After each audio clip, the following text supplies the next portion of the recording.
Sa mapagpalang umaga po sa lahat. Purihin natin Diyos na buhay. God is good.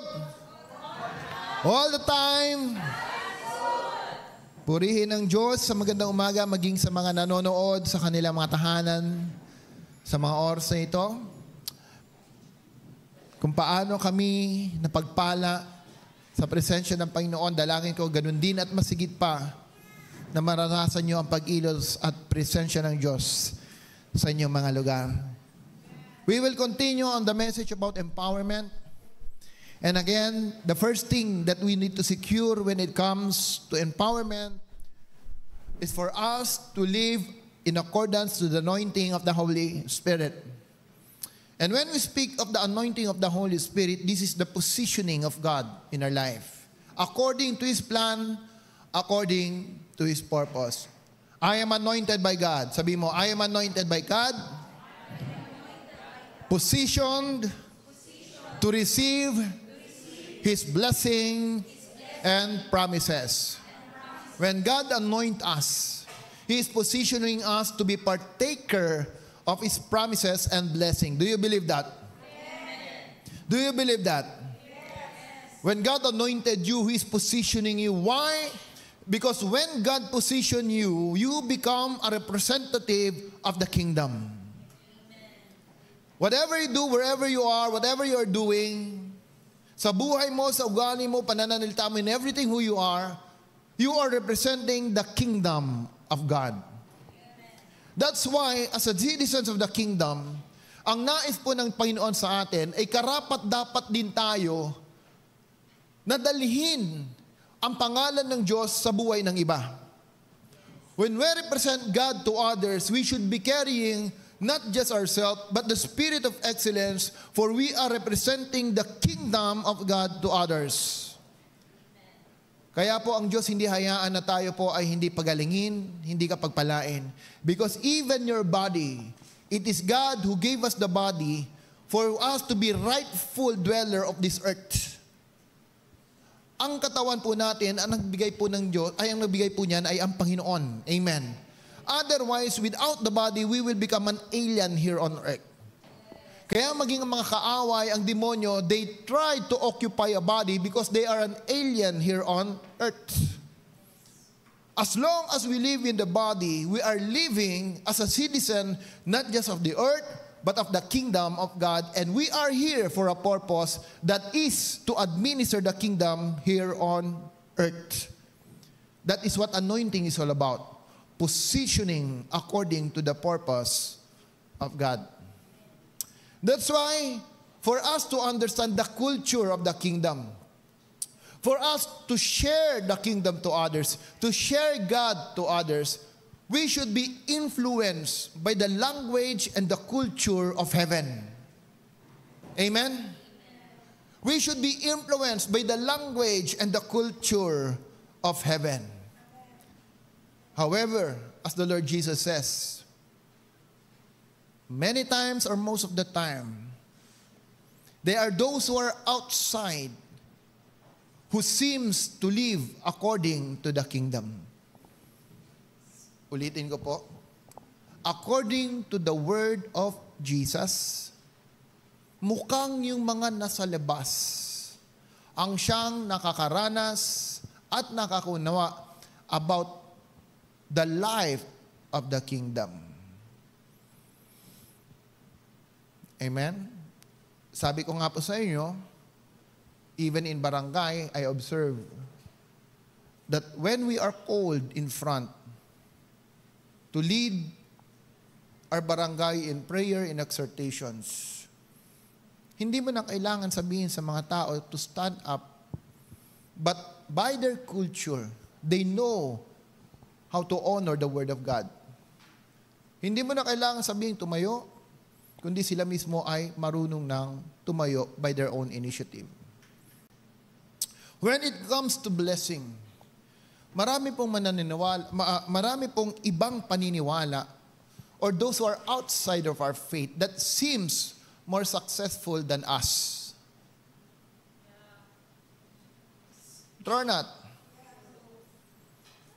There are people who are outside of our faith who don't have the same belief, but yet seems more successful than us. That's why Jesus says, look at them.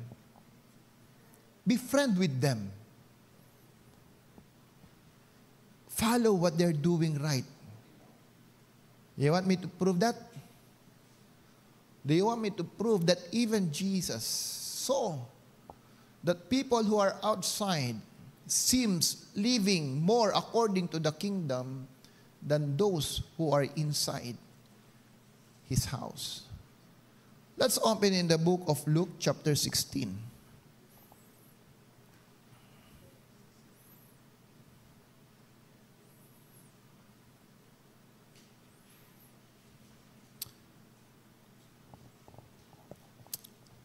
Luke chapter 16, verse 8 to 9.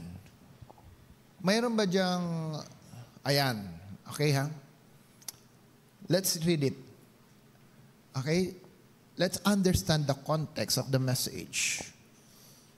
So basically, if you have a Bible with the red text, ano ibig sabihin pag ang writing sa Bible ay red? Pag ang Bible mo, ang writing niya is colored red, ano pong ibig sabihin niyan? Ha? It means that it was Jesus who is directly speaking the word. Okay? So in this verse, it is Jesus who is directly speaking the word. Okay? At ang sabi niya, the master commended the dishonest manager because he had acted shrewdly. Look at this.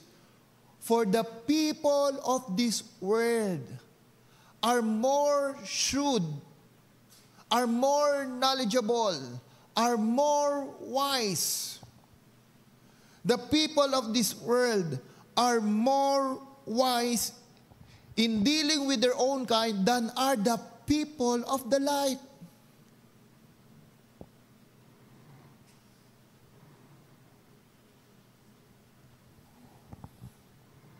Did you see that? Jesus is telling to the people, hey, those people of the world, they are more shrewd. They are more wiser in dealing with their own kind than those people of the light. So we cannot boast about who we are. We cannot boast about our faith. We cannot boast that we are born again. We cannot boast what you are receiving in the church. Unless you know how to walk and embrace and live according to the promises and the message that you are receiving accurately from the Word of God. Then what did Jesus say? Verse 9.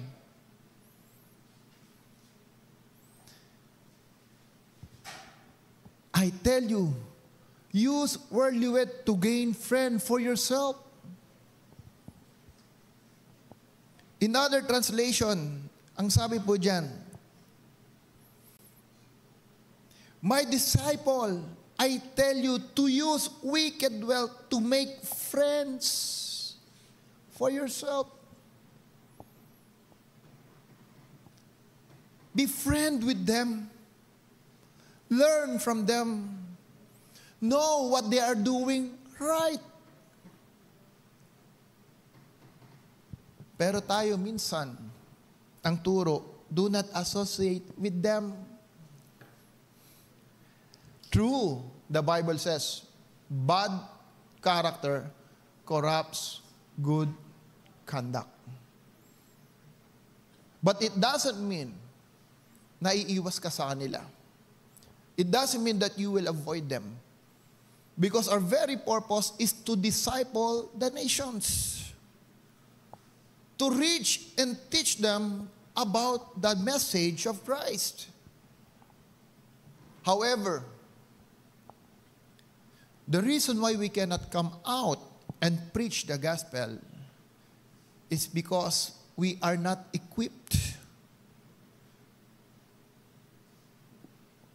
We lack upgrading. And we face, every time that when we face people who are outside, we feel that they are more intellectual and knowledgeable than us.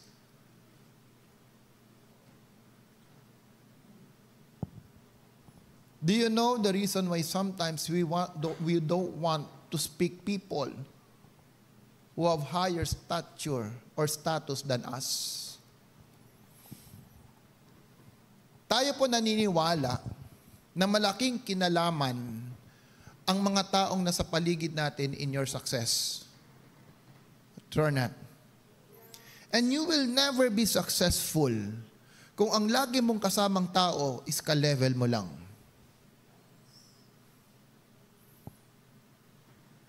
You will never be successful kung ang lagi mong kasamang tao yung kapantay mo or yung mas mababa sa'yo. But most of the time, these are the kind of people that we want to deal. Amen. Kasi panatag ka, alam mo minsan na mas magaling ka, na mas may alam ka. Alam mo that when you talk, you can easily communicate with them. True or not? But true success will come when you start to be involved with people who have higher stature than you, who are more intellectual than you, who are more knowledgeable than you. True or not?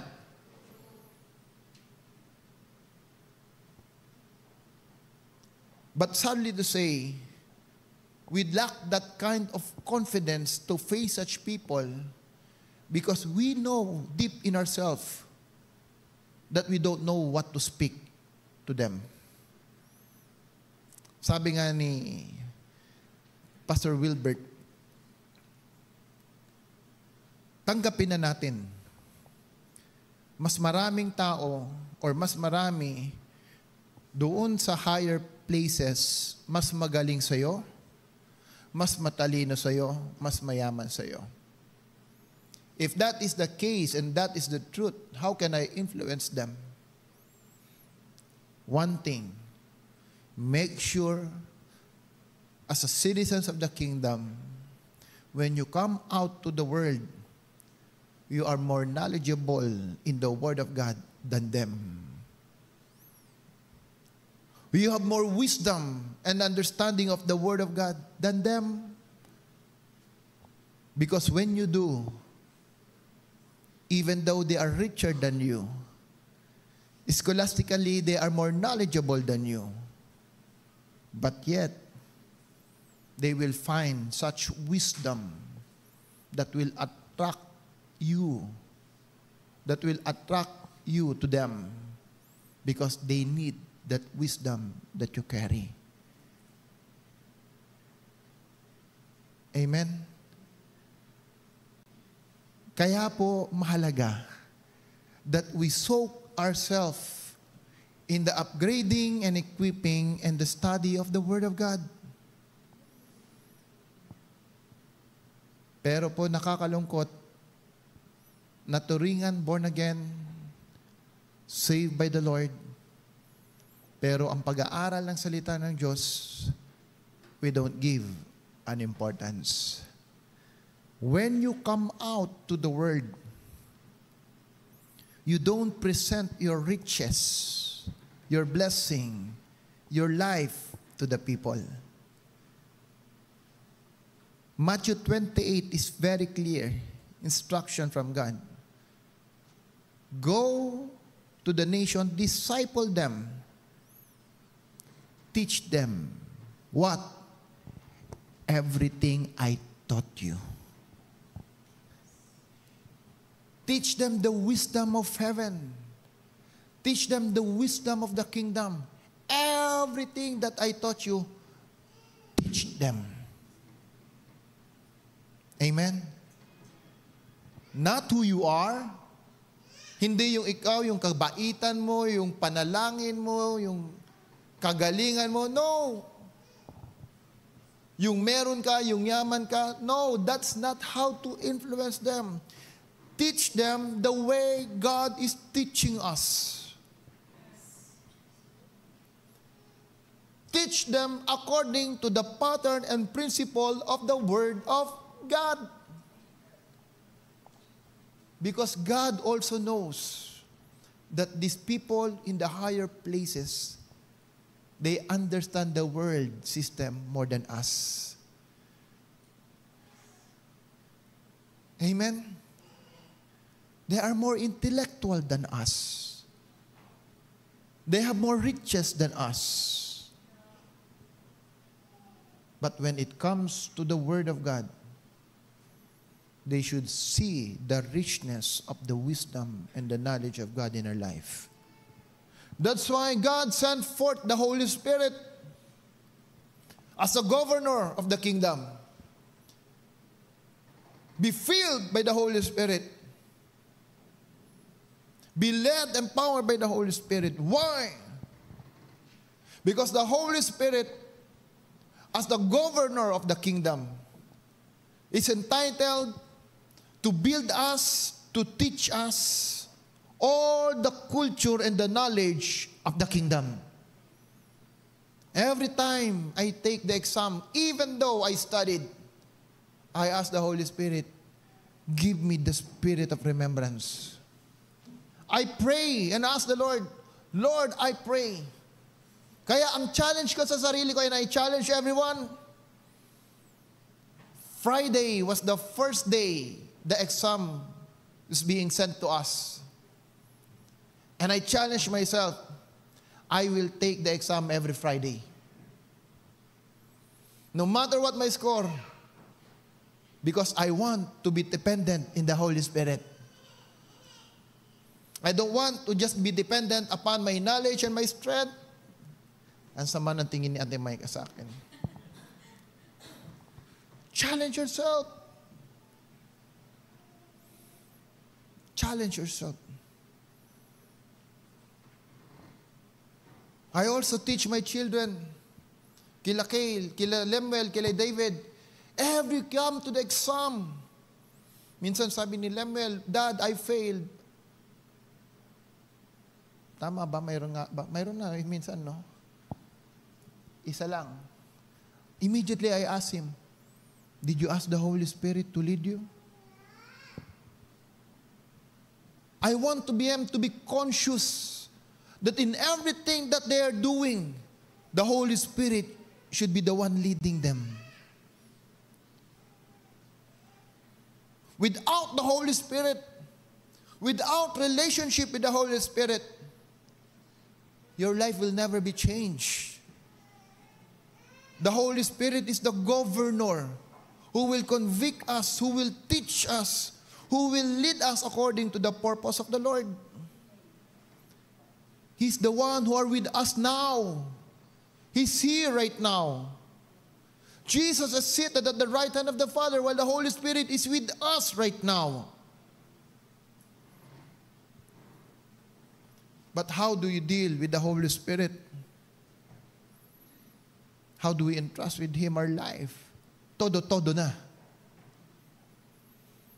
Ang gusto po ng Diyos, when you entrust your life to Him, dapat todo-todo na. Alam nyo bakit kung hindi todo ang bigay mo ang buhay? Alam mo po tayo, very wise when dealing with the Lord. Ang gusto natin, ang isang paa na sa mundo, ang isang paa na kay Lord. Turn out, ayaw mong todo. Gusto mo laging may fallback plan. Amen. Bakit? Kasi kung todo at nag-failed, wala ka na babalikan. Eh hindi ka pa sanay. Ang gusto natin, yung laging may babalikan. That's why our life cannot commit with the Lord. we always have excuses. We cannot leave our comfort zone. But when the Holy Spirit comes, His purpose, His plan is for us to be influenced by the life and the culture of the kingdom. And this is what we are studying. Every time the Holy Spirit influences us, we should manifest the fruit of the Holy Spirit. How will I know? Paano ko malalaman if I'm already being led by the Holy Spirit? What should be my measurement? What should be the fruit that people will be seeing in my life? Even me, myself, that I know with this fruit in my life, I am now being led by the Holy Spirit. Amen? The more that you are being led by the Holy Spirit, the more that you can advance the kingdom of God.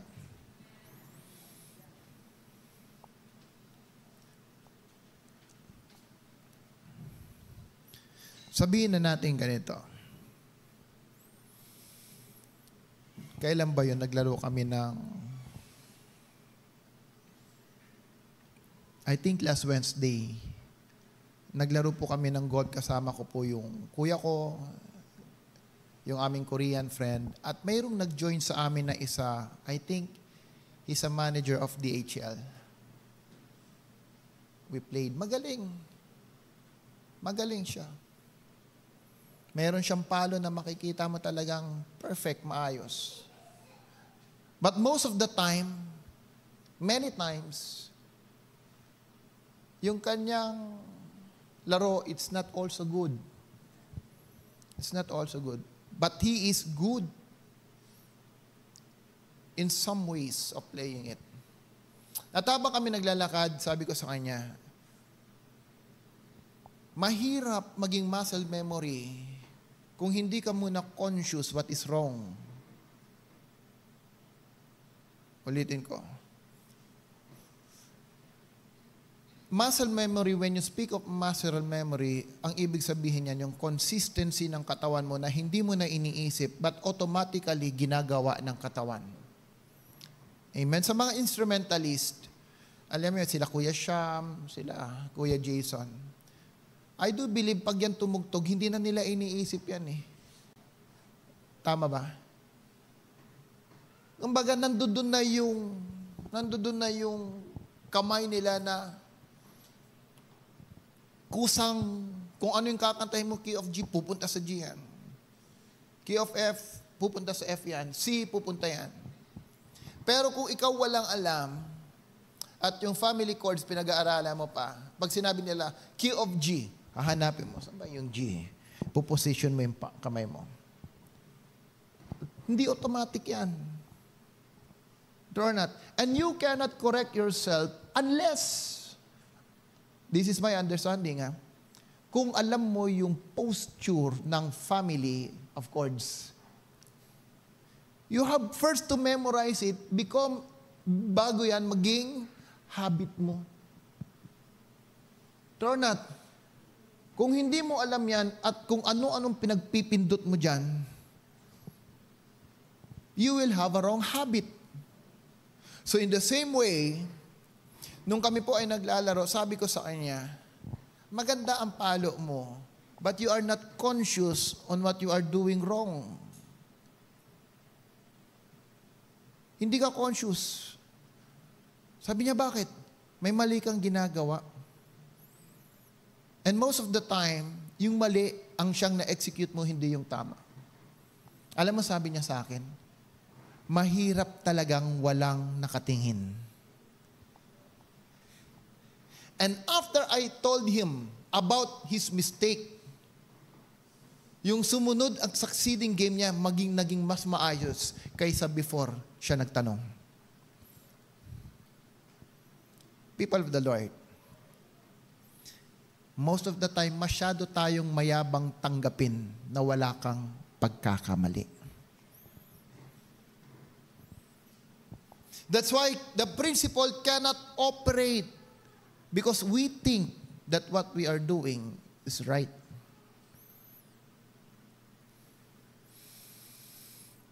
And even me, myself, before, hindi ko nakikita yon, yung mali. Pero it's taking me time to understand. At nung na-realize ko, alam ko na yung magkakamali, sabi ko, ang dali palang ituro how to correct things. But remember this. Bakit sabi in the mga athlete daw, kailangan mong turuan as young as they are. You know why? Sa mga players po na aming nakakausap, mga coaches na nakakausap ka, I learned nasag sila ay nag-coach, they preferred younger generations. Ang gusto nilang turuan as young as 5 years old. Remember the culture of Israel? Pag sila nagtuturo ng Torah, as young as 5 years old until 14 years old. That's the most effective way that you can teach a person to be skillful and athletic. Sabi ko dun sa coach, Coach, bakit naman kung umabot ng 20, makinig kayo. And this is the reality. Ang sabi ng coach, anong sabi ng Luke 16? Learn from the world. Turn not. Anong sabi ng Luke 16? They know the system. They know what they are doing compared to those who are in the light. Learn from them. Be friend with them. Amen. I asked the coach, Coach, bakit pag matanda na, bakit kailangan bata pa? Sabi niya, Dad, ang mga bata, kahit anong ituro mo, susunod lang yan.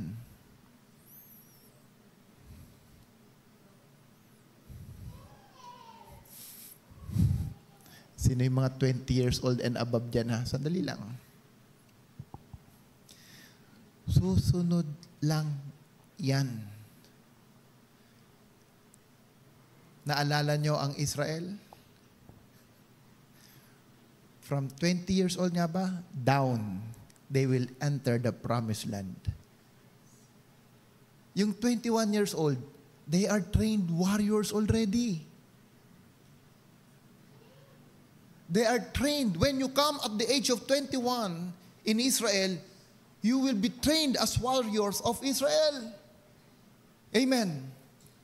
Ang problema, pag trained na yan, marami nang alam, matigas na din ang ulo niyan. Parang hindi kayo naniniwala. Check niyo yung sarili niyo. Ilan na ang sinusunod nyo sa naririnig nyo sa church? Ilang principles na ang nalalakaran natin with all the messages that we are hearing from the church? Alam mo, sabi niya sa akin, Dad, pag 20 years old na yan, makreklamo na yan. True. Ang hirap gawin ito. Ang tigas na ng katawan ko. Hindi ko na kaya to. Kaya ko naman baguhin yan eh. May sarili ng knowledge yan. And if you don't know the principle of the word, pipilitin mong magbago, you will also be frustrated. Turn not. You will also be burdened. Lord, bakit hindi nagbabago, Panginoon Diyos? Ang tagal-tagal ko nang tinuturuan. Ganun pa din. Madamdamin pa din. Makunat pa din. Tigas pa din ang ulo, tamad pa rin magbasa. Baka sagutin ka ni Lord, ngayon naintindihan mo na, bakit 20 below lang ang pinayagan ko?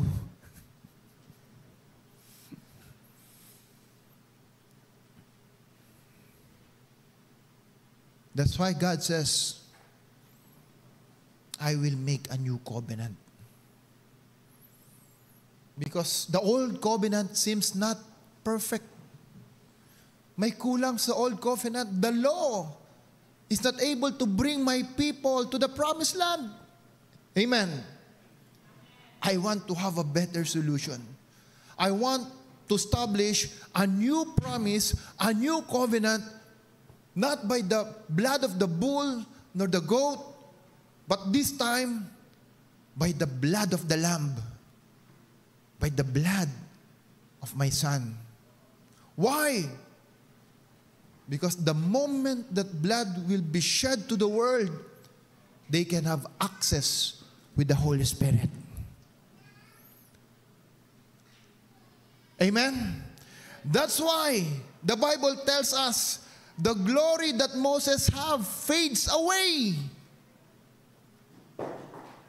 In our season, in our generation, the glory that you receive will be changed from glory to glory. Kaya po wala kang excuse na hindi lumago sa Diyos. The only excuse that you can have is your own free will. Because in our season, you are receiving a better covenant with a better promise. Amen? Amen? We are living in a brighter day, in a better future. Isaiah 60 is telling us, the world will be covered with darkness, men will so much darkness, but your light will shine brighter. Mas magliliwanag ka, kapatid. Why? Because you are not alone in understanding the light of God. I will give you the keys of the kingdom. I will give you principles that you can follow, pattern to observe, model to follow in order to live the kingdom of God. Hindi ka po manghuhula. I remember what Dr. Jonathan David says, when God tells you that He will bless you, He will also show you the way. True or not? Pag sinabi ng Diyos, pagpapalain ka, ipapakita rin ng Diyos yung lupa kung saan kanya pagpapalain. Do you believe that? Do you believe that? Every steps of your way, it is God who will direct you. It is God who will guide you. When God says to Abraham, come out from your country and I will bring you to the land that I will promise you.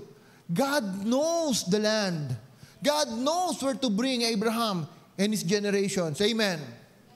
In the time of Isaac, when there was drought in the land, nung may tagtuyo, sabi ni Isaac, I will go to the Egypt. Alam ko yung mga lolo ko doon sila, nagtago sa Egypt. But sabi ng Diyos, no, this time, stay in Gerar. Because Gerar will be the blessing for your blessing. It is the place where I'm going to bless you. It is the place where people will see you, even your enemy, that in the time of drought, you will be blessed. Minsan, alam mo na, nakita mo na, pero dahil 20 years old, above ka na, you don't want to leave your comfort zone. Alam mo, sabi ni Pastor Wilbert, mahirap turuan ang mga nasa wilderness. Period. Oh. True or not?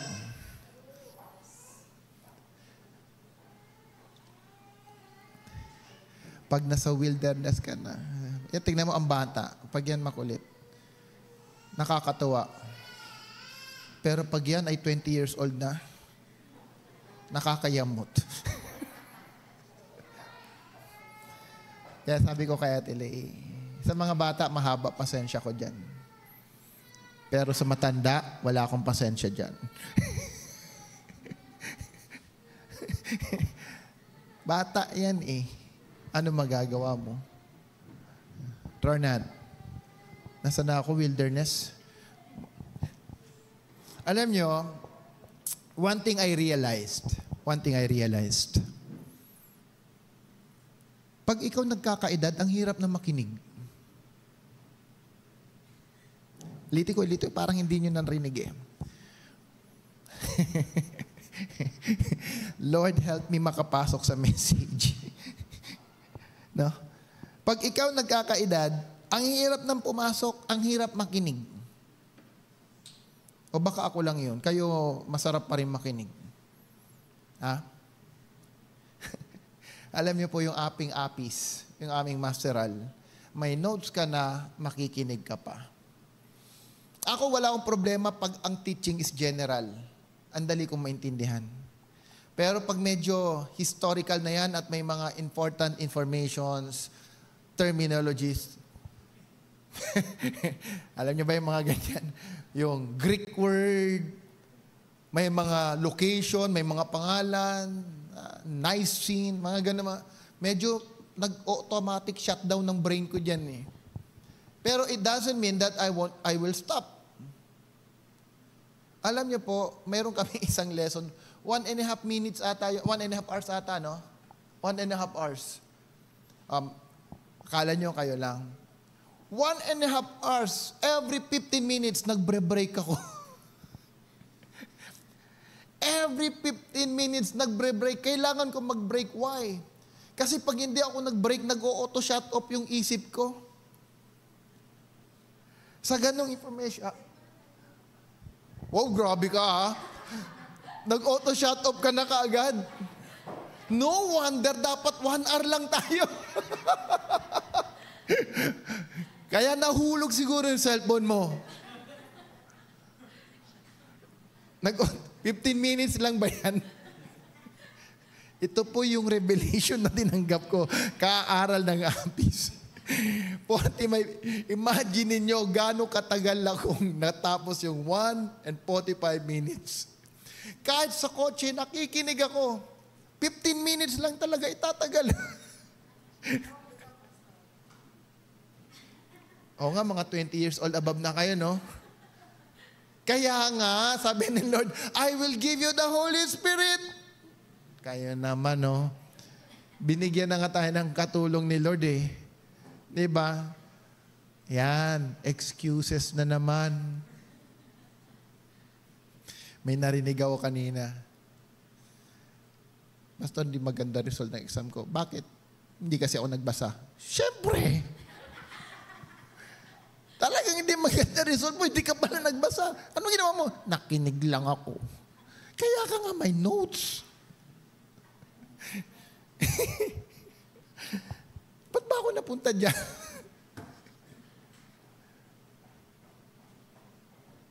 Do you understand what I mean?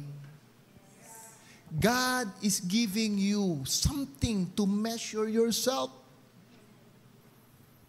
Balikan na nga natin. So what is the first fruit? Character. What is the second one? Yung pinag-aralan natin last week. Okay, so when you measure yourself being influenced by the Holy Spirit, first your character should change. Your character should change. Hanggang ngayon ba magagalitin ka pa? Hanggang ngayon ba nagdadamdam ka pa? Then there's something that need to change. Amen. What is the second fruit? You have in-depth passion, urgency for spiritual upgrading and maturity. May pagkauhaw ka. Blessed are those who thirst, for they will be filled. Lagi kang uhaw, matuto ng salita ng Diyos.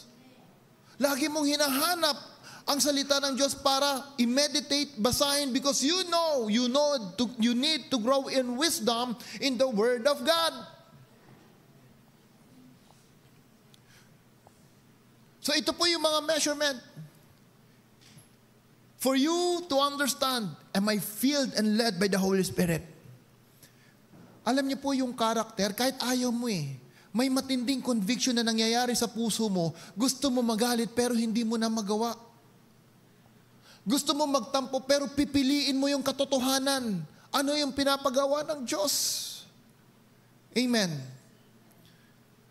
Dati lagi ka nagtatantrum, mainitin ang ulo mo, maiksi ang pasensya mo, pero napapansin mo habang tumatagal. Kahit sa taong hindi ka ibig-ibig, natututo kang magmahal. Kung dati ka magagalitin, bago ka palang magalit, mayroong inner voice na nagsasabi sa'yo, nagagalit ka na naman. Amen. You've been changed every day by the Lord until your thoughts, your ways, your mind become like Christ. I'm not telling you that immediately you will be changed, you will be transformed. No. But one thing I assure, habang lumalago tayo sa salita ng Diyos, ang ugali mo patuloy na nagbabago. Turn out, ng ugali mo patuloy na nagbabago. Number 3, heart of worship. You carry such life that is pleasing to glorify God. Say, heart of worship. Anong sabi po dyan sa heart of worship natin? Next page please.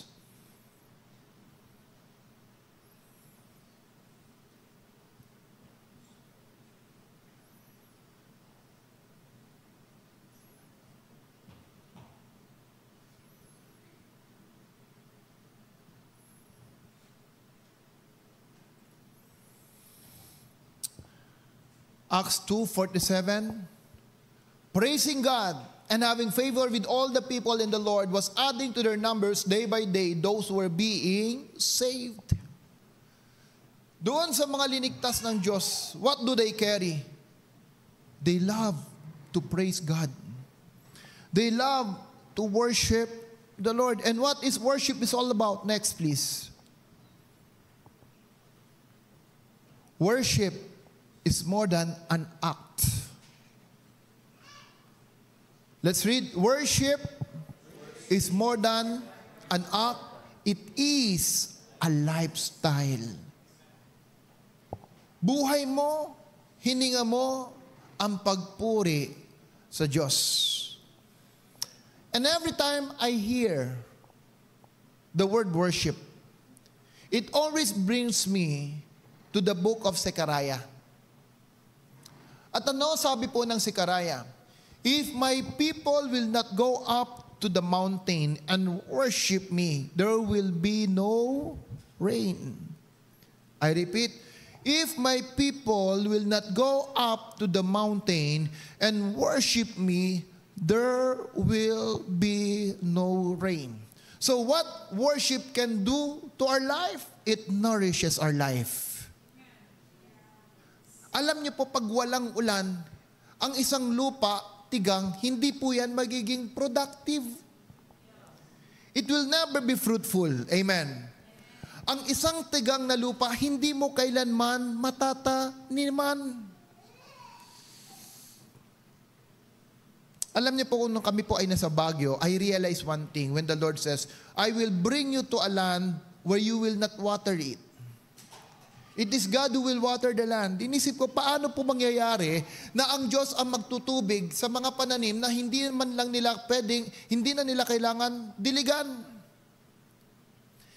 Nung nandoon po kami sa Baguio at nabisit namin yung strawberry farm, I realized yung scientific implication ng word ng Diyos na pag ang lugar pala is mamoist, it is true, hindi mo na kailangang magdilig. Kasi ang lupa laging basa. Amen? ang lupa laging basa. Kailan ka lang magdidilig? Pag tuyo ang lupa. Imaginein mo, pag ang lupa mo, ikaw ay pananim at laging basa, ang laking tipid sa tubig. True not. Alam niyo po ba, pag summer doon po sa farm, ang laki ng ginagastos sa tubig dahil tuyong-tuyo ang lupa. People of God, when your life becomes a worshiper of God, your life will be filled, you will be productive, at makikita nila ng tao sa iyo, ikaw ay matabang lupang pwedeng pagtaniman.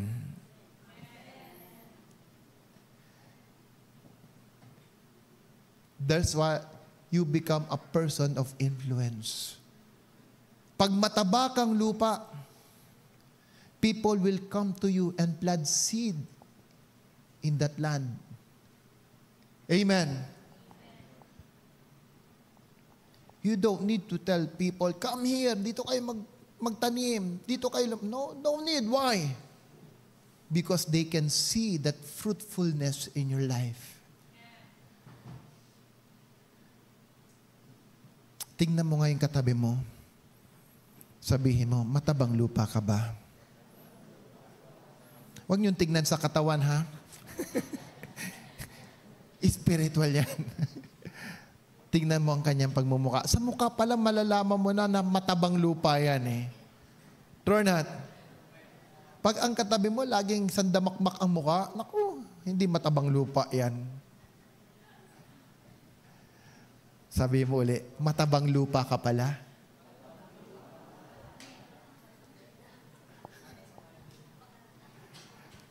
Carry that spirit of worship. Kaya pag kumanta tayo, nag-worship, damang-dama mo eh. Amen. Ibuhos mo, Panginoon, ibuhos mo ang pagpapala sa aking pamilya, sa aking trabaho. Bakit mo kailangang ibuhos? Sapagkat ikaw ay aking Ama. Amen. Palapakan natin ang Panginoon Diyos. He is our Father in heaven. He's the authority of our life. He's our supplier. He knows what we need. Amen. And all that we want, Lord, ibuhos mo. Why? Because this is my right as your children. Ang sabi mo sa inyong salita, hindi ako mangungutang, ako ang magpapautang. Turn not.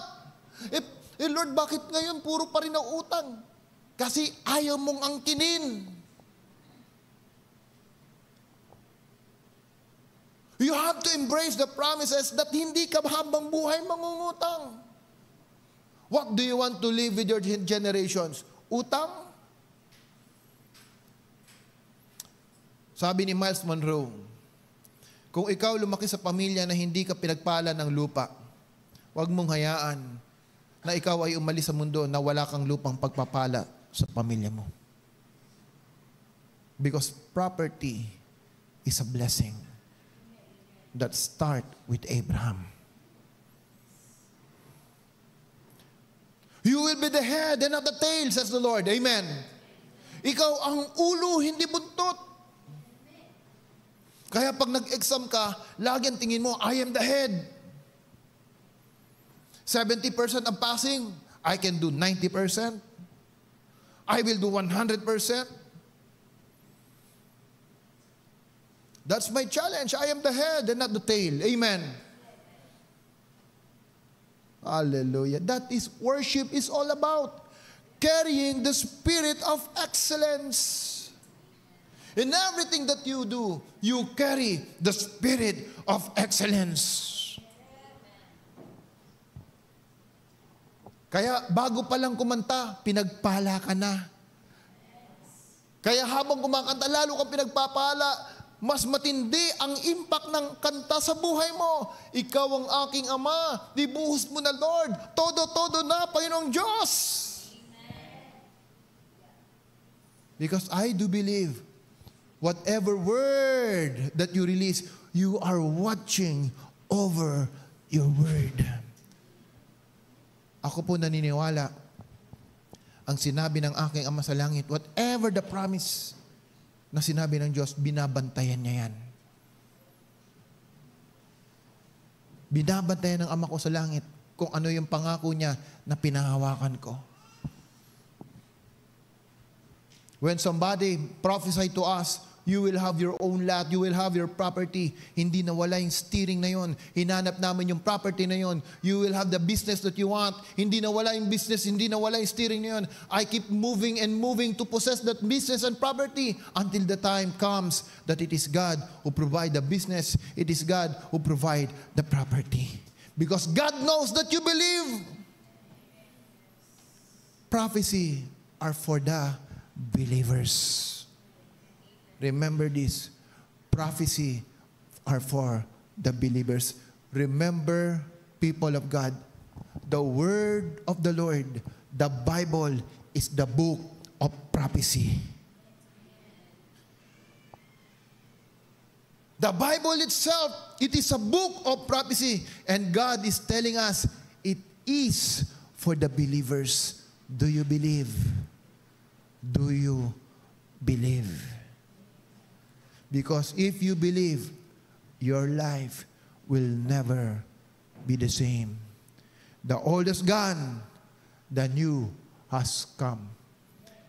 Marami pumupunta sa church, walang pakialam sa tatanggaping salita ng Diyos. Alam ng Panginoon, you don't mind with the word. At alam din ng demonyo kung kanino niya kukunin yung mga mensaheng hindi na itatanim sa matabang lupa. Remember the parable of the seed? Sino yung nag-aabang para kunin yung seed na itinatanim? It's the devil.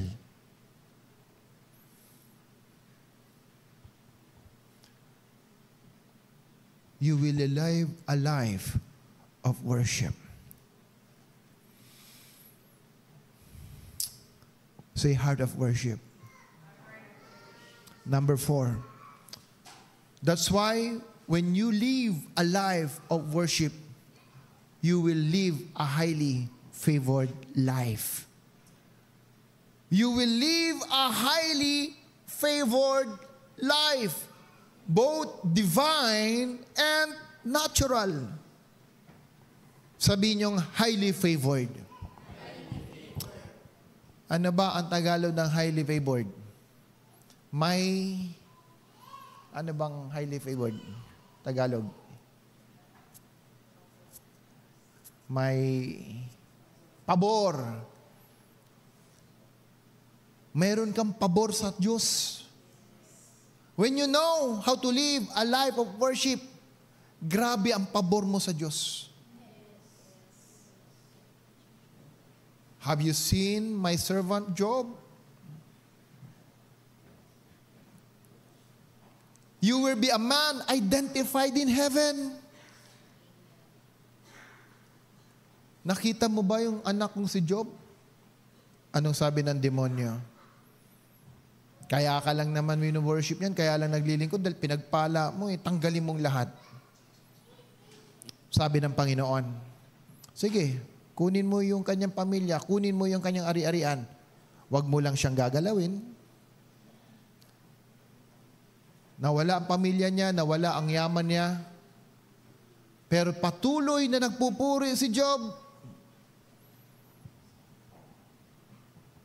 Anong sabi ng Panginoon? Anong sabi ng kaaway? Hayaan mo kung bigyan siya ng sakit. Bigyan siya ng karamdaman. Sabi ni Lord, sige, bigyan mo. Napuno ng sakit ang katawan ni Job. Anong sabi niya? Hubad akong dumating sa mundo. Hubad akong aalis sa mundo. Baliwala yan. Amen? Walang nagawa ang demonyo. Hindi niya nakita ang plano ng Diyos. Bakit? Kasi sabi ng Panginoon, gusto ko pa siya kasing pagpalain masigit pa. Pero papadaan ko muna sa pagsubok, baka yumabang When Job overcome the suffering and the challenges, anong sabi ng Bible? Masigit ang pagpapalang tinanggap niya kaysa dati. Palapakan natin ang Panginoon. A life that is highly favored, remember this, when you are a man of stature, ang demonyo kaya lang kumilos kung ito ay pahihintulutan ng Diyos. Ang demonyo limited lang ang kaya niyang gawin sa buhay mo. Kung ayaw ng Ama, wala siyang magagawa.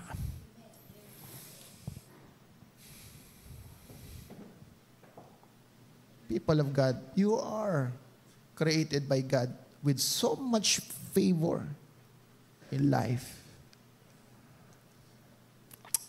Sabi mo sa sarili mo, Noel, pangalan mo, wag mong pangalan ko.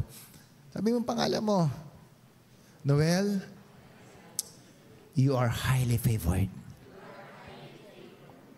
You are highly favored. Kaya wala kang dahilan na hindi mag-excel, mag-succeed sa ginagawa mo. The only reason that you will fail is you. Ulitin ko, the only reason that you will fail is you. No one else. No one else.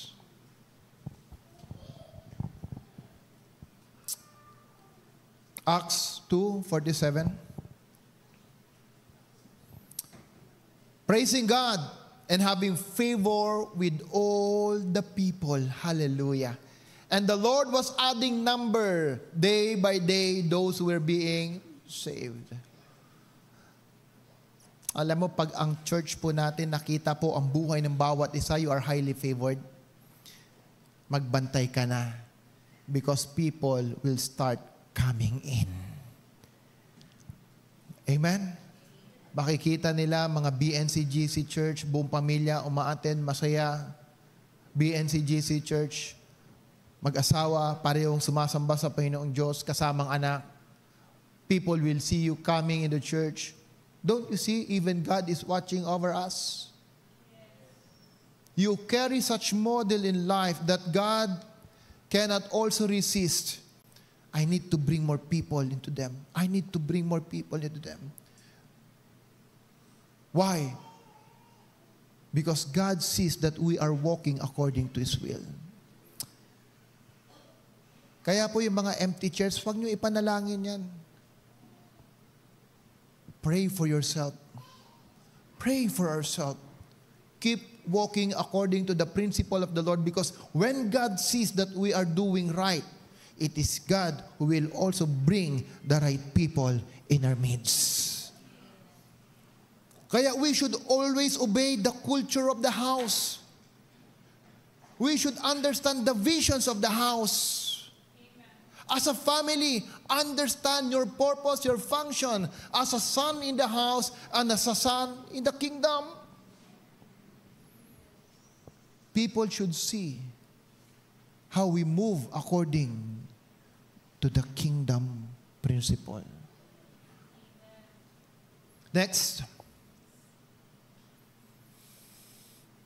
Jesus kept increasing in wisdom and stature and in favor with God and in man. Just give me a minute here. 5 to 10. I will be finished. I'll try to finish within 10 to 15 minutes. Because sa akin, sa tingin ko, napakahalaga na malaman mo yung klase ng pabor na mayroon ka sa Diyos. Baka mamaya isipin po na, ay, nag-church ako, highly favored daw ako. Nag-church ako, sabi ng Diyos, born again ako, highly favored ako. Understand the principle and the keys. Why favor comes to you. Gusto niyo? Gusto niyo ba malaman? And I'm telling you, favor comes not because of your situations, not because of your past. Favor comes because there is an inherent value that God has given you. Pag sinabing inherent, nasa loob mo na. Nandiyan na siya. Okay. Let's open our Bible in the book of Judges. chapter 11, verse 1 to 3. There was one of the judge by the name of Jephthah. Say Jephthah. Okay? And before we read this, let's go first in the book of Deuteronomy, chapter 23, verse 2. Okay? Para mas maunawaan po natin yung condition ni Jephthah. Okay, listen here. Sundan niyo ako ha. This is the requirement of God for putting leaders in the church or putting those who will minister before the Lord and those who will lead the Lord.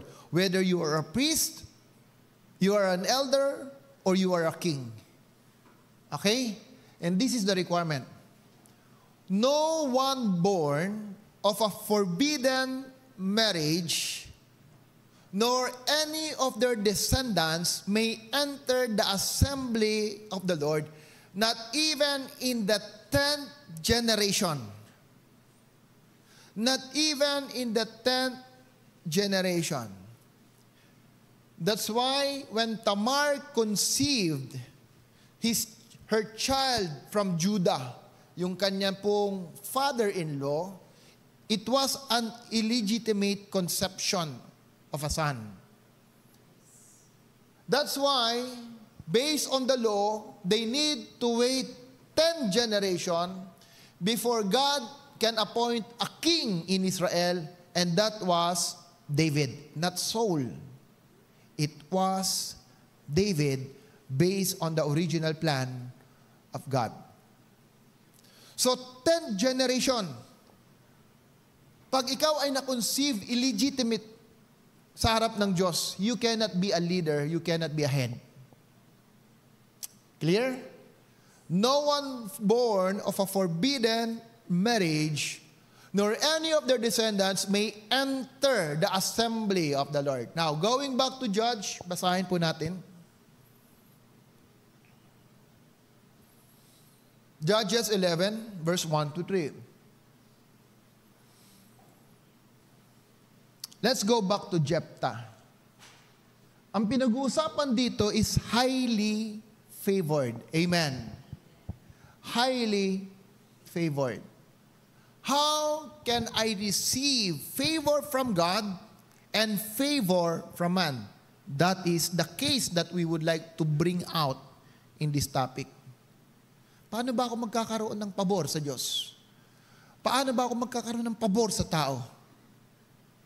Because every time that you have favor from man, favor from God, mayroong corresponding blessing yan. True or not? There will be always a corresponding blessing, opportunities and open door when you receive favor from people and from God. Malinaw? So this is the case that I would like to bring out in this message, in this truth, that when the Holy Spirit filled you, when the Holy Spirit led you, one of the fruit na mayroon ka, highly favored. Hindi mo kailangang ipagsiksikan sarili mo. Uy, kaibiganin mo naman ako. Uy, samahan mo naman ako. Uy, pwede ba tayo maging kaibigan? No. Hindi mo kailangang ilapit ang sarili mo. People will come to you. People will establish relationship with you. Why? Because you are highly favored. Amen? Jephthah, the Gileadite, was a mighty warrior. Watch this word. Ang isang word dyan, valiant warrior. Ang ibig sabihin ng mighty, valiant, matapang, mighty man, a man of valor. Mayroon pong highest honor na binibigay sa sundalo when they go to war. Ang tawag po dyan is valor of honor. Tama po ba de? Valor of honor. Alam mo itong mga valor of honor na to, yung linalagay yung cross na medalyon sa mga sundalo, Ito po yung mga sundalo na hindi umiwan sa kasama niya pagdating ng gera. Yung kahit siya mamatay, nandoon siya. Amen? Na kahit alam niya, very risky yung lugar, high risk yung lugar, binabaril na yung mga kasama niya, for him, ang kanyang objective, mailigtas pa rin yung kasama. Yung once na nakaligtas ka, ang award na binibigay ng gobyerno is yung Valor of Honor. Kaya nga po ang ibig sabihin ng covenant, walang iwanan, walang laglagan. Amen.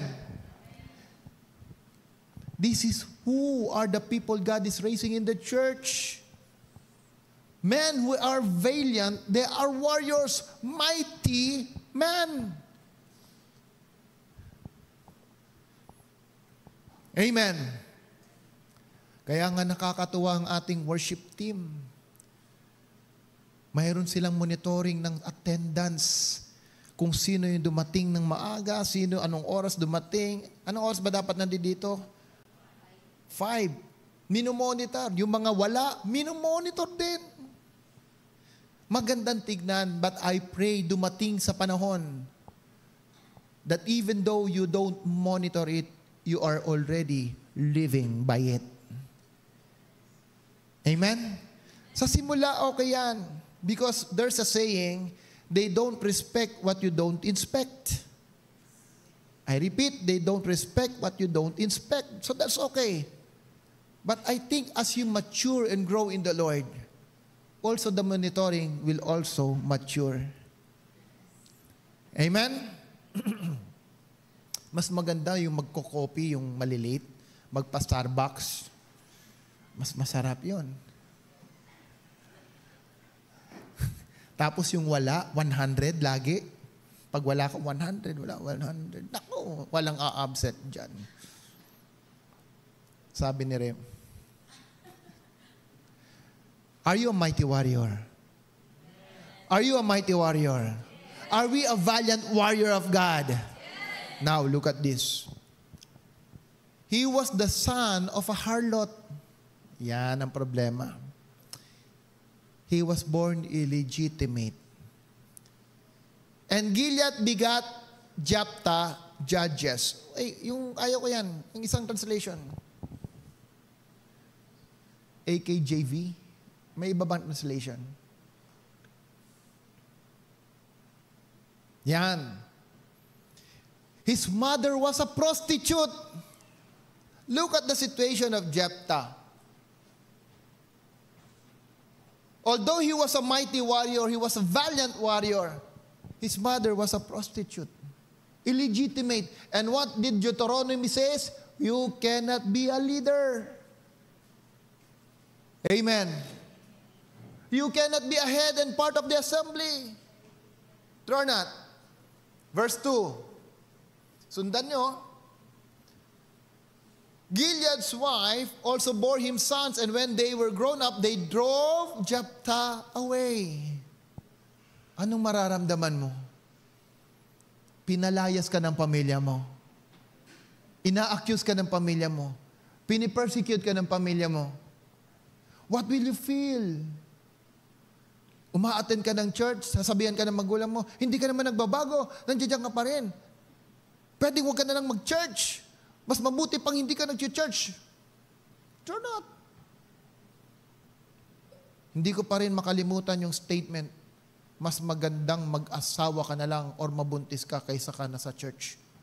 I cannot forget that statement. I will never forget that statement. And I lost respect to the man who says that.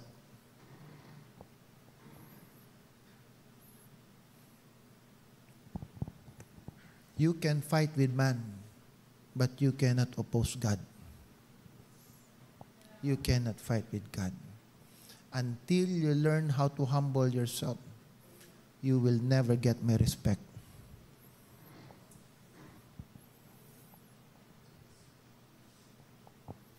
You're not going to get any inheritance in our family, they said, because you are the son of another woman.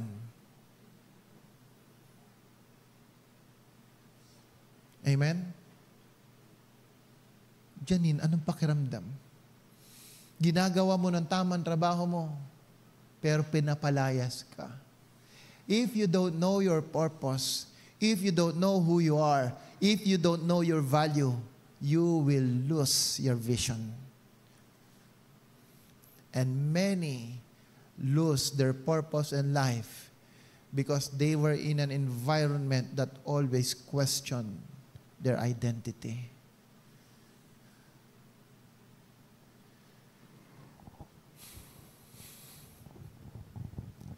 Naunawaan niyo?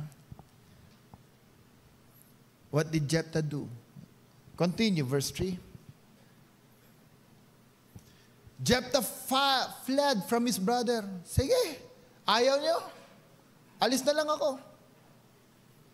Alis na lang ako. And settled in the land of Tob, where gang of scoundrels gathered around him and followed him. Ang ibang translation, ang sabi diyan, mga mercenaries. Ang sabi diyan, ang mga sumunod sa kanya, mga mamamatay tao. Remember David? Even David, when he was cast out by Saul, no? When he ran away from Saul, ang sabi po ng Bible, many worthless men followed him. Hallelujah. Worthless men, mercenaries. So how can you see yourself now? Ano na tingin mo, mga kasama mo, hindi na itong mga leader, Lord. Nakakalungkot naman, Panginoong Diyos. If you don't know your value, if you don't know who you are, you will be disappointed. Kung puro frustrations ka na lang, iba ang nangyayari sa buhay mo, iba ang pangako ng Diyos, you will even question God. Sure not. And many already question the Lord. Tama ba tong faith ko? Tama ba tong linalakaran ko? Bakit nagkaganito? Jephthah, ang introduction sa kanya, he's a mighty man, a valiant warrior of God. Unfortunately, there's one thing in her life na hindi naman niya ginusto. Ginusto ba niya yon?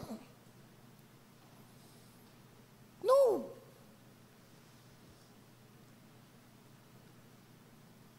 Pero pinaalis siya. Alam mo, minsan pera palang problema mo, parang iba na mukha mo. Pero not.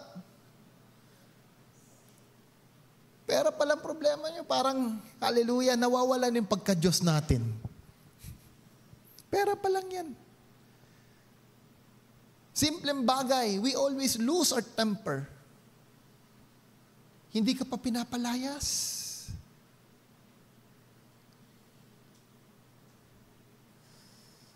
Go back to the Word of God.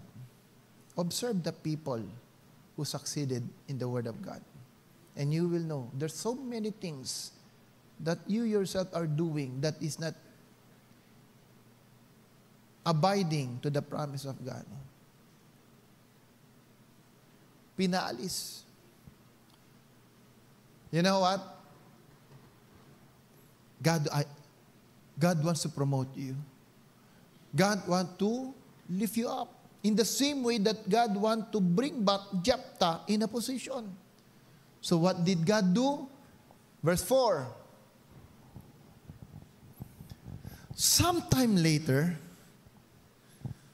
when the Ammonites were fighting against Israel, so what happened? Nagkaroon po ng war.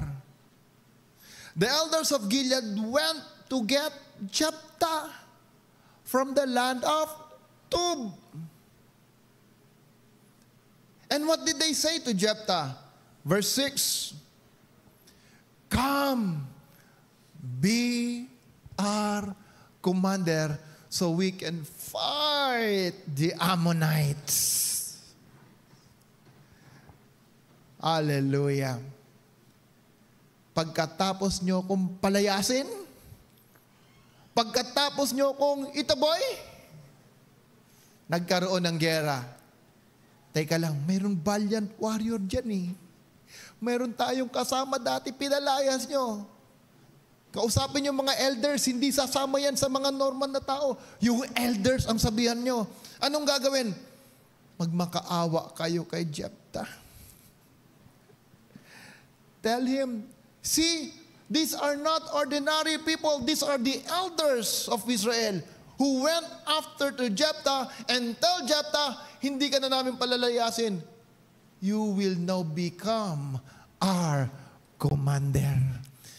I'm telling you, people of God, if you know who you are and your value, hindi ikaw ang lalapit sa tao. Ang tao at pabor lalapit sa iyo. Palakpakan mo ang Panginoon. Hallelujah! This is what kingdom is all about. That is why Jesus saved us. That you may become the light to the world. Kaya kung ngayon, parang tila ba ikaw pa rin naghahabol, ikaw pa rin yung nagmamakaawa, go back to yourself. Ano pa ba yung hindi ko ginagawa? Ano ba yung hindi ko na-enhance ang sarili ko? Bakit tila ang tao mailap? Go back to yourself. These are the measurement of success. Saan ba ako nagkamali? Saan ba ako nagkulang? What did I need to improve in my life? Don't ever think dahil marunong ka, people will come to you. People don't look for someone who knows something. People come to those who carry the spirit of excellence.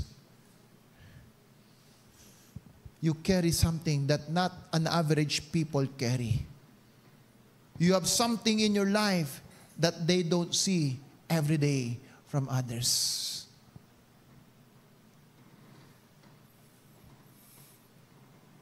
Kahit pinalaya si Jephthah, he is still a leader. Mercenaries ka? Mga worthless man? Walang problema. Come on, I will lead you. You know why? Listen. A true leader doesn't depend his value to the people around him. Tandaan niyo yan. Ang totoong leader, hindi nakadepende yan sa mga taong nasa paligid niya kung anong sinasabi sa kanya. You are a leader because you are a leader even before you were born. Tandaan nyo, before conception, there are 5 million of sperm cells running after to enter the egg. 5 million scientifically. 5 million in a race. 5 million in a race. Trying to after the egg. And you are the one who made it. Among 5 million sperms, you are the one who made it first. That's why you are here. People of the Lord, masyado kang binababa ang sarili mo. That's why Dr. Jonathan David says, you are already a champion before you become one. Amen? Hallelujah. Palakpakan mong Panginoon, champion na ako. Nandito ka pa lang, champion ka na, winner ka na. 5 million ang katunggali mo at ikaw ang nauna. Minsan masyadong maliit ang tingin natin sa ating sarili. Dumadaan ka pa lang sa pagsubok, hindi mo naisip, mas matinding pagsubok yung kalabanin mo, yung 500 million, 499,099. Bahala na kayo. Amen? Tingnan mo. Champion ka pala. Congratulate mo nga kasama mo dyan. Congratulations for being a champion. Hindi kayo naniniwala? Magbasa po kayo ng science about conception. Tignan nyo kung gaano kalaban ang inunahan nyo at ma-amaze ka sa sarili mo. Ang bilis ko pala. Ang bilis ko pala. Ang lakas ko pala. Number 1 pala ako. Pag ganyan ka mag-isip, maniwala ka, you will always think as a head. That's why the Bible says, you are the head. You are not the tail. Alam ni Lord ang sinasabi niya sa'yo. Alam ni Lord ang sinasabi niya sa'yo. Just like Jephthah, do not be affected by the voice of the people around you.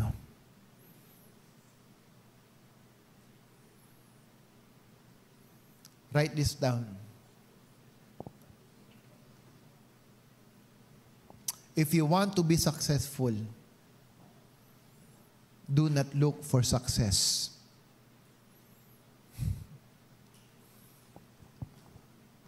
Capture it in your spirit. Understand it. Who want to be successful? Raise your hands. Okay. Kung gusto mo, it is you, write this down. If you want to be successful, do not look for success. Basta parang bahira naman gusto mo successful tapos do not look for success. Bang di naman align sa gusto kong marinig. Yes, you heard it right.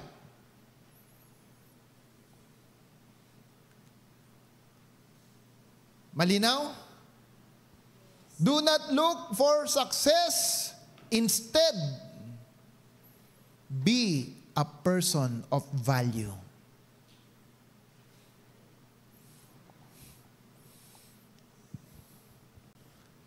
Ulitin ko. If you want to be successful, do not look for success. Instead, be a person of value.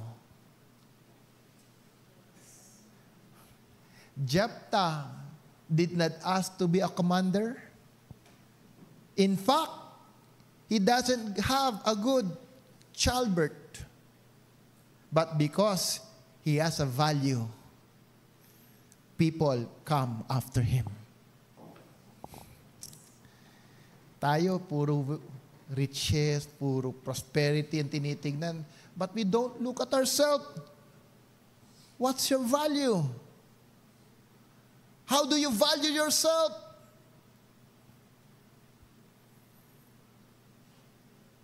Sabi ng one time, na-invite si Dr. Miles Monroe to speak in an organization.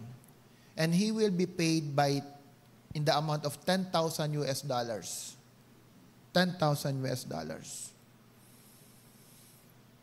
Sabi nung kanyang mentor, if you will not let them pay you $20,000 US,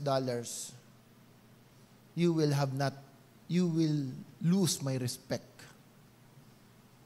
How much is $20,000 US? 1 million pesos. And he will only speak for 1 hour. Alam niyo tayo may pagkaugaling Chinese. Kumita lang ng G's, okay na, kita pa rin. Basta may kita, okay na, kahit piso. Turn out! But you don't think whether you are losing your value. Sabi ko kay Aina, we have a customers, we are dealing something. Kung ayaw nila, wag. I want to exercise my value. It is not the item. It is the idea that we bring them.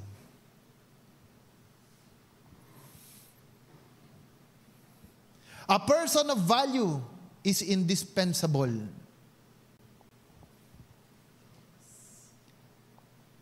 Ulitin ko, hindi nyo narinig. A person of value is indispensable. In the year 2000, there was a great recession. There was a great recession in our company. And every time na mag-ring yung phone, kinakabahan yung mga technician. Every time. Listen here. Bakit sila kinakabahan? Kasi pagdampot mo ng phone at nakasagot ka, sinabi pangalan mo, tanggal ka na sa trabaho. Walang gustong sumagot. That's true. There was a great, dahil yung transition ng 1999 to 2000, ang daming issue dyan nun. End of the world na raw, ang system magbaback down. Economic crisis happened during those times. And every time the phone ring, ang dami pong natatakot. I was part of the customer service department in those times. And because we are in a customer service department, kami yung nag-handle ng mga evaluation, kami nag-handle ng mga project ng customers. Alam nyo, even though there was a retrenchment, hindi kami kinakabahan. Ni minsan, hindi nag-ring yung phone namin galing sa HR. Why? Because at that time, we were indispensable because of our value.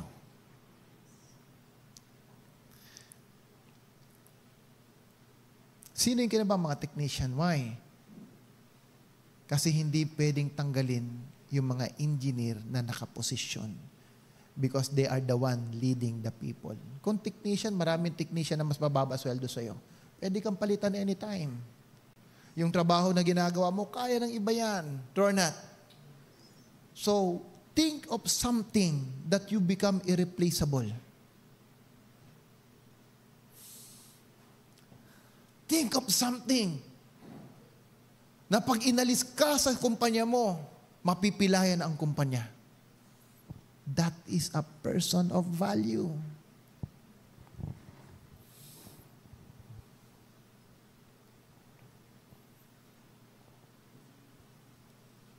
Kaya pag ikaw bago, madalas kong sabihin, huwag mong hintayin ako gagawa ng trabaho mo.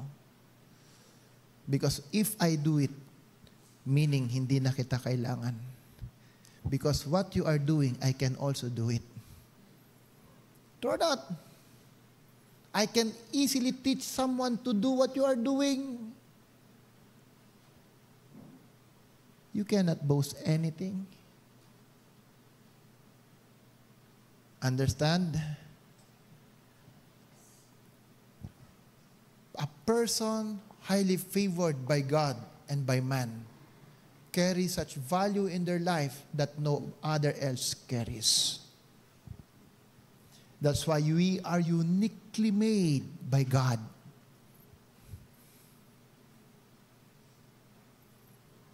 You are uniquely made by the Lord. Nalilinawan na ba kayo o nahihirapan na kayo? Do you understand the very significance of your creation? Do not belittle yourself. Huwag mong maliitin ang sarili mo. Because God created you for a special purpose.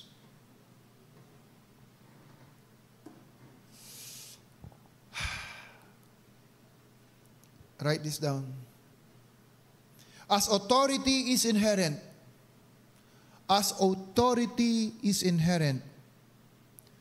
so as your value and leadership. As authority is inherent, so as your value and leadership. Pastor, paano naging inherent sa akin yan? Paano yung value ko naging inherent? Hindi ko maramdaman. Huwag kailangang damdamin. Huwag mong pakiramdaman. Balikan mo ang utos ng Diyos. Balikan mo ang salita ng Diyos. Genesis 1 pa lang, sabi ng Diyos, likain natin ang tao ayon sa ating wangis. And let them have dominion over the creation. Take dominion. Be in charge. You are created in the image of God. Another truth, a person of value is a person of excellence. A person of value is a person of excellence. Listen here. Minsan tayo ayaw natin sa magagaliting tao. True or not?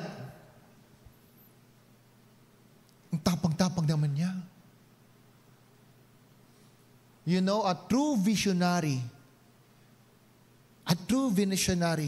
expresses his anger when somebody or someone tries to disrupt the vision. Ang totoong visionary, magagalitin.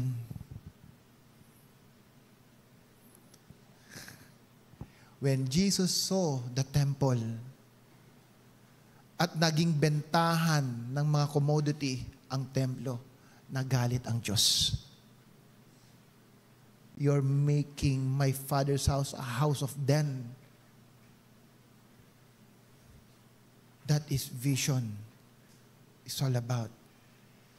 If you really have passion to grow, if you really have the vision for excellence, nagagalit ka if you don't make yourself excel in what you do. Pero for others, mga mediocrity, ayaw sa'yo. Turn not. Ayaw ko yan, hot temper yan, magagalitin yan. Hindi lang nila naintindihan. The reason why you get mad and angry, because you carry such spirit of excellence. There was a quote that I received from one of the movie I watched. Ang sabi niya, the word good job is a destroyer of the spirit of excellence. Yes, I commend you, good job, nagsasabi ko sa inyo. Pero remember this, do not settle to being just good.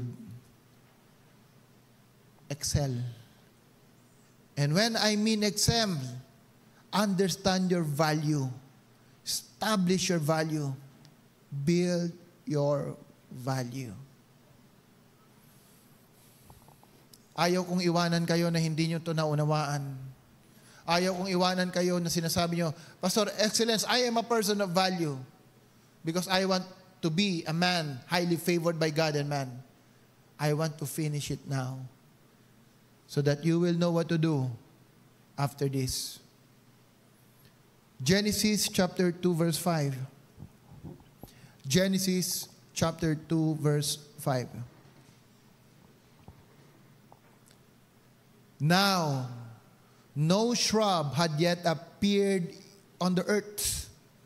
No plant had yet sprung up, for the Lord God had not sent rain on the earth, and there was no one to work the ground. No shrub has grown because there's no man to work the ground. Work, people of God, is not part of a curse. Remember this. Work is not part of a curse. Before man sinned and failed, work is already part of their job. Kaya ang taong walang trabaho at tamad, huwag kang manalangin ng pagpapala. Naalala ko kila mami noon nung sila nagtatrabaho pa, I always there. Minsan naggumagawa siya ng cupcake, nagbebenta sa office. Bakit ko alam? Kasi yung iba akong kumakain. True. Magtitinda siya ng embutido, pupunta na office, nagwo-work siya, but yet nagbebenta siya ng ganon. At nadala po namin yung ganong klaseng value sa Indonesia, Batam. Nung kami po na sa Indonesia, Batam, sila Pastor Ken, mahilig magluto ng brownies, mahilig po yan magluto ng mapagkain. Ako ang nagbebenta sa mga managers namin sa opisina. Nagdadala ako, hindi ako nahihiya. And because of that, we receive favor sa isang Chinese naming kasama na manager. Anong ginawa? Binigyan kami ng gatas, ng relo, Rolex, nagbebenta po kami. Nagbebenta kami ng gatas na walang puhunan. Pagkatapos ko ng work, alas 7, babiyahe kami, magdi-deliver kami ng gatas. Kahit isang lata lang yan, i-deliver namin. Why? Masaya kaming nakakapagbenta. Ang una naming negosyo ni Pastor Ken ay yung bolster na ano yun, yung pag pinunit mo, lumulobo. Mga unan. And we earned 50,000 during that time. Kaso nga lang, ang hirap maningil. Pambira, kung sino pa umorder na isang piraso, ang layo ng lugar, ang hirap singilin. Sabi ko, ayaw ko na yan, ang hirap. But we earned 50,000 during that time. People of God, work is part of God's blessing. Gusto mo ng pera, ayaw mo magtrabaho, magsusugal ka. Tataya ka ng loto. That is not work. Gusto mo ng easy money? Pupunta ka ng phone, hanapin mo saan ang shortcut, kikita ko dyan. That is the deception of the devil. Grow your value. Understand who you are. Work effectively. Work with quality. Work with excellence. And people will come after you. I tell you, people will come after you. You know what work means? Eragon. In Hebrew word, ang ibig sabihin ng word is eragon. You know what eragon means? To become. To become. To become. What did God created you? What is your skill? What is your gift? Excel on the gifting that God has given you. What is your passion and grace? I never thought I will become a pastor. I am timid. I am isolated. Ayaw ko yung nakikihalubilo. But I know I can preach. When did I realize? When I become a customer service. When I have my work in Indonesia, hindi po ko timid at nahiya to present to the executive of the company, president of the company, owners of the company. I'm the one presenting in front with all the engineers listening to me. And I understand. Now I realized I can talk in front of the people no matter the status of that person. I can speak in front of them. I can present something to them. And I do believe this is one of the grace that God has given me. When it comes to sales, I can also sell. In fact, we were in the customer last Friday. Friday nga ba? Wednesday. Nasa customer kami last Wednesday dahil nga yung sa amin isang product, isang unit, I don't want to give up. I know my value. At sabi po ng customer, sige, ganito gawin natin, bibigyan kita ng isang product, dito mo na lang isama. Yung discount na mayroon dito. Sige, you give us more product. And I realized, kaya pala binibigay because he tried to give it to others, they were not able to develop it. Pinadala pa raw sa Singapore. But they were not able to develop it. But for our case, hallelujah, we were able to produce the product. At dahil dito, umuwi po kami, hindi lang yung product na yun ang dala-dala, may additional product. Ito pa, gawin mo pa. Ito pa, gawin mo pa. And every time may sinasabi, ang laging sagot, kaya ko yan, kaya ko yan, kaya ko yan. But behind my mind, paano kaya yan? Paano kaya yan? Paano kaya yan? Oh, kayo naman. Kala mo, alam mo lahat? Hindi! Pero I know I have connections. I know I have people who I can come and speak to. Kaya nung kami tinatanong, kaya mo to? Kaya ko yan. Kaya mo to? Kaya ko yan. Before I was hired sa abroad, they asked me, do you know how to use Microsoft Office? Listen. Do you know how to use Microsoft Office? Yes, I know. But the truth is, I do not know. True! True. And that was the first time I heard about Microsoft Office. Hindi ko nga alam ano ba yan. Pero alam ko, yung pinsan ko, IT. After the meeting, whether I'm hired or not, tinawagan ko yung pinsan ko. Insan, alam mo to eh. Ano ba to? Mga worksheet yan, sabi niya. Turuan mo nga ako. Tinuruan ako. At nung nalaman ko at naintindihan ko, habang ako nagwo-work, during my free time, I studied. I use it. Hindi ko alam pagdating sa abroad, kaya pala tinanong, yun ang gagamitin naming madalas. Preparing presentation. People of God, if you know your value, hindi ka hihindi sapagkat alam mo, you know how to make solutions. Gusto niyo patotohanan? Yung equipment na sa akin ngayon, punta kayo sa bahay, papakita ko sa inyo. These are equipment that are already obsolete and I'm telling them, I can produce that one. I know what I'm telling you. I know what I'm talking to you. You are a person of value. Amen?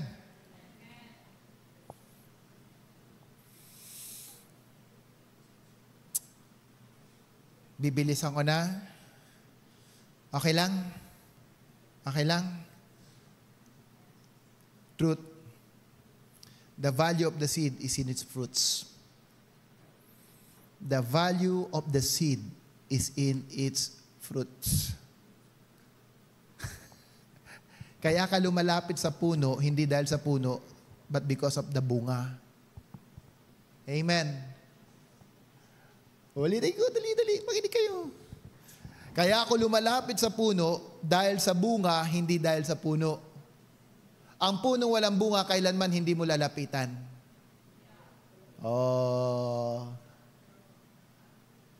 Yun lang mga punong hindi nagbubunga, kaya linalapitan, ginagawang uling, pinuputol. Amen? Wala ka pa, hindi ka pa pwede sa uling, mamunga ka muna. People will come to you. Look at this. When you know your value, you are fruitful. The Bible says, be fruitful and multiply. Amen. Tayo, akala natin, mga anak lang naman ang anak. No! You need to become what God wants you to be. That is what fruitfulness is all about.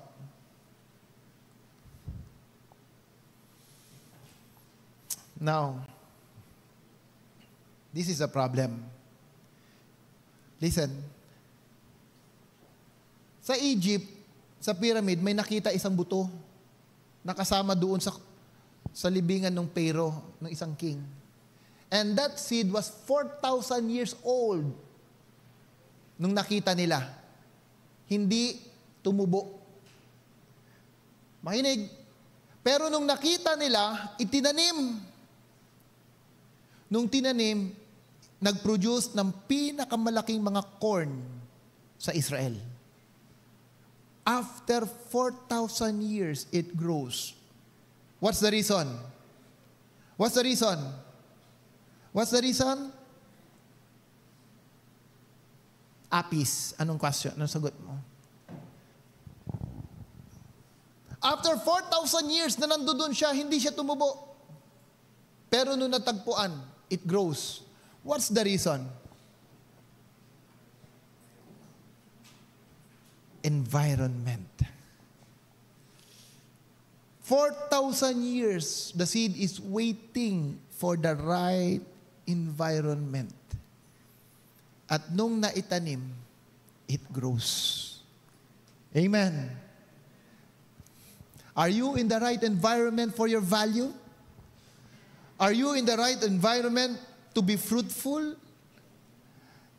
That's why, if you want to build value, babantayan mo mga pinapanood mo, pinapanood ng Facebook mo, yung mga pinopost mo. You will not post crap and garbage in your posting.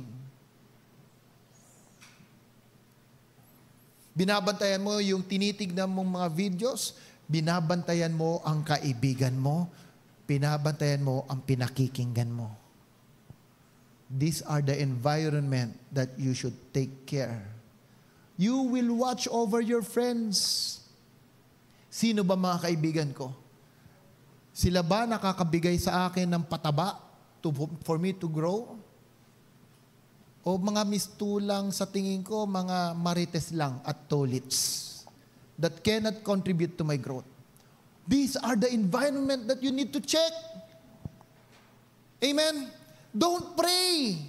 Baka pagkatapos nito, magpre-pray na naman tayo. Lord, I want to be a person of value. Here are the keys of the kingdom, says the Lord. Walk on it. Do not hearken your heart. Listen. Now, this is the important one. The seed doesn't have any feet to walk, nor hand to crawl. Amen. Ano ibig sabihin? Nagadepende ang quality ng seed sa farmer na magtatanim sa kanya.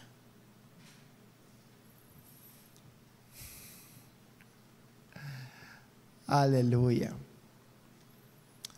Kung ako siguro nakakita ng buto, hindi tutubo yun. Kasi hindi ko alam kung saan matabang lupa siya itatanim.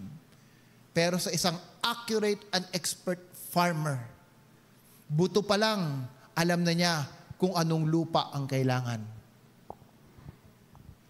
Amen?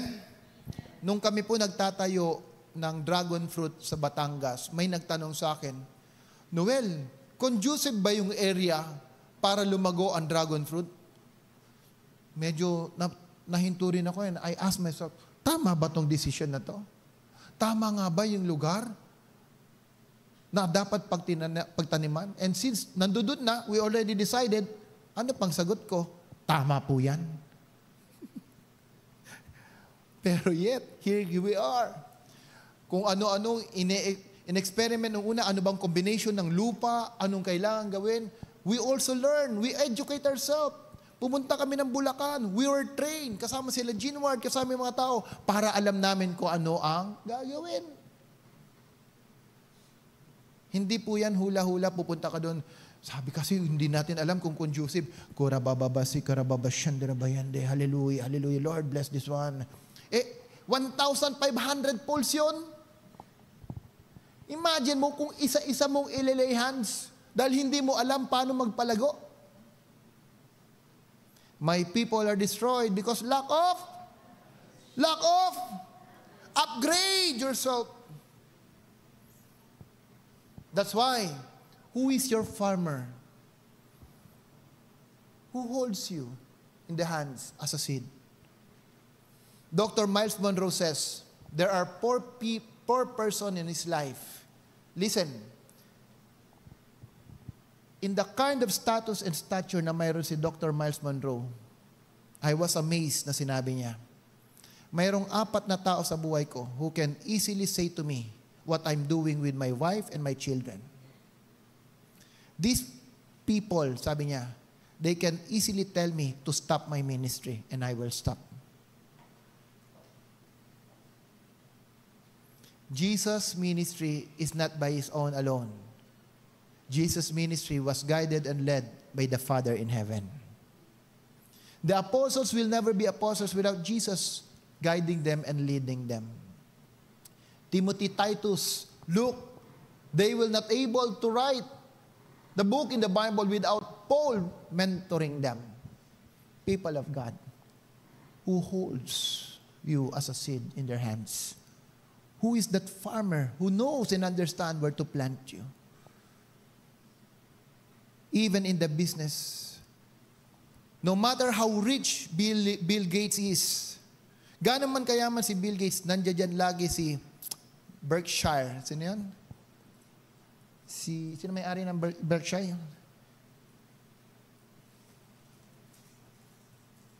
Yung isa na financial guru.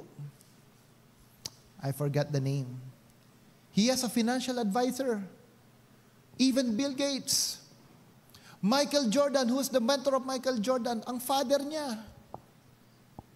The father of Michael Jordan is always the one who leads him. People who are successful in life, they always have someone who guides them. Naalala ko po yung kausap ko this week sa Starbucks. May ka-meeting ako. He was a manager. She was a manager. She is a manager. Habang kami nag-uusap, I realize, itong tao na to, may mga iba-iba ng properties, mayroon na sila mga ari-arian, may mga investment na. But now, she want to start her own business, yung coffee bean. Gusto niya magtayo. She's also my account manager. Habang kami nag-uusap, she was amazed by the wisdom that she is receiving. And she want to grow. Sabi niya, how can I grow my group? How can I mentor my group? I want what you are saying.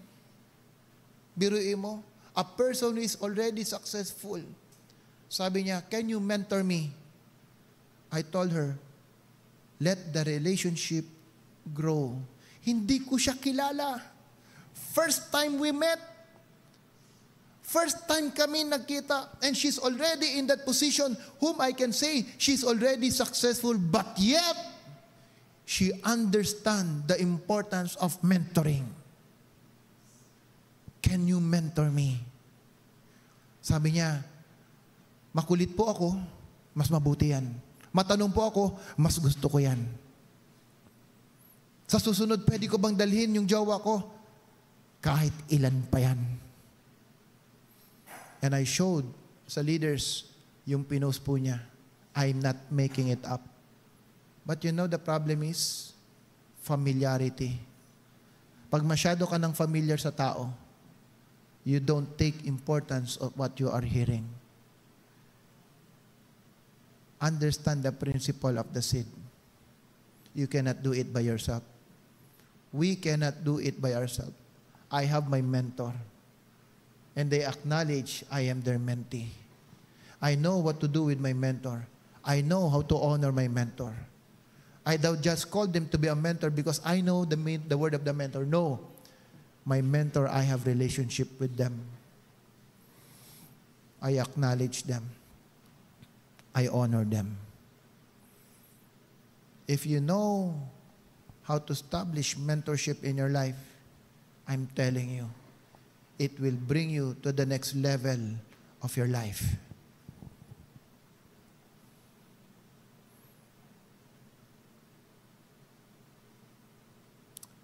In conclusion,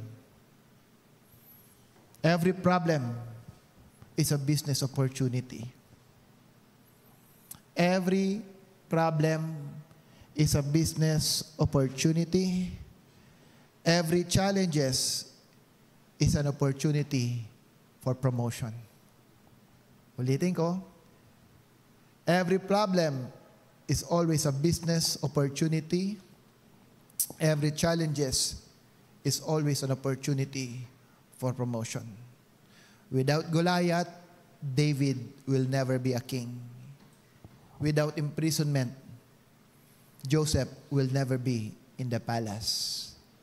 People of the Lord, God uses challenges in life that you will understand your own value.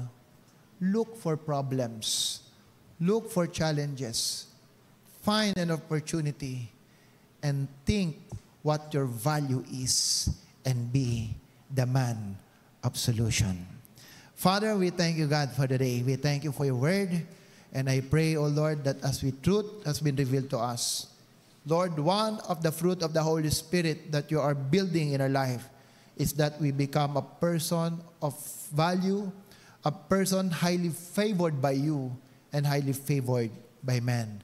I pray, O God, that this principle that we received today and this morning will be part of our life, will be part of our plans and goal for this year, that indeed, Panginoong Diyos, we will experience this kiss of being highly favored by you and the people around us. Thank you, Lord, and this I pray in Jesus' name. Amen.